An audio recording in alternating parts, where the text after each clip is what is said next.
sa batas at hindi malambat. Ito ang pamagat ng editorial na inilathala ng Filipino Star ngayon opinyon na may petsang January 26, 2026. Ganito ang nilalaman ng artikulo. Maraming kaanak ng biktima ang nauuhaw sa hustisya. Hindi nila makamtan ang katarungan dahil hindi madakip ang utak sa krimen. Sadya bang mahina ang galamay ng batas at hindi nila maabot ang akusado? Ginagawa ba nila ang lahat ng paraan para mahuli ang mga ito o hinahayaan na lang? Kawawa naman ang mga kaanak ng biktima na matagal nang umaasam na mahuhuli ang kriminal at pagdurusahan ang ginawang kasalanan. Maraming pinaghanap ng batas ang hindi mahuli-huli at ang ganito ay nagdadagdag ng sakit sa mga kaanak. Kailan nila makakamtan ng katarungan o ipagpapasa Diyos na lamang ba ang lahat? Hanggang ngayon, hindi pa nahuhuli si dating Bureau of Correction Chief Gerald Bantag. Siya ang itinuturong utak sa pagpatay sa mamamahayag na si Percy Lapid noong October 3, 2022 sa Las Piñas City. Papasok sa kanyang radio program si Lapid ng Marilyn. Agad nahuli ang gunman na si Joel Escorial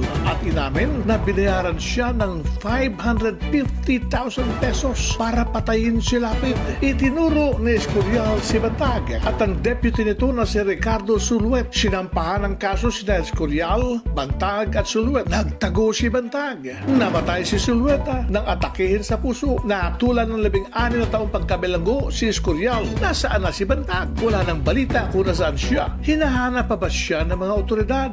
Pinaghanap din ng malaking isda na si dating Ako Bicol Party List Representative Saldico. Kinasuhan siya sa manumalyang flood control projects sa Nahuan Oriental, Mindoro. Nasa Portugal umano si Ko ayon kay DILG Secretary John Vic Remulla. Hihilingin umano ng pamahalaan ng Pilipinas ang tulong ng Interpol. Hanggang ngayon, wala pang balita kung kailan malalamba ang malaking isda. Nadagdag kinabantag at Ko ang negosyanteng si Atong Ang na itinuturong utak sa pagkawala ng 34 na sabungeros sa pagitan ng 2021-2022. Naglahong parang bula si Ang. Makaraang ipagutos ng Laguna Regional Trial Court na arestuhin ito kasama ang 17 iba pa na karamihan ay mga pulis. Ayon kay Interior Secretary Remulla, nasa Thailand na si Atong Ang. Iniimbestiga na raw kung paano nakalabas ng bansa ang negosyante. Maaaring sa backdoor daw ito nagdaan. Lumutang naman na tinulungan si Ang ng mga retirado at aktibong pulis general para makalabas ng bansa. Daming nakakatakas sa batas at walang kakayahan ng mga lagad ng batas na malambat na mga ito. Magbibilang na lang ba ng mga nakakatakas sa batas?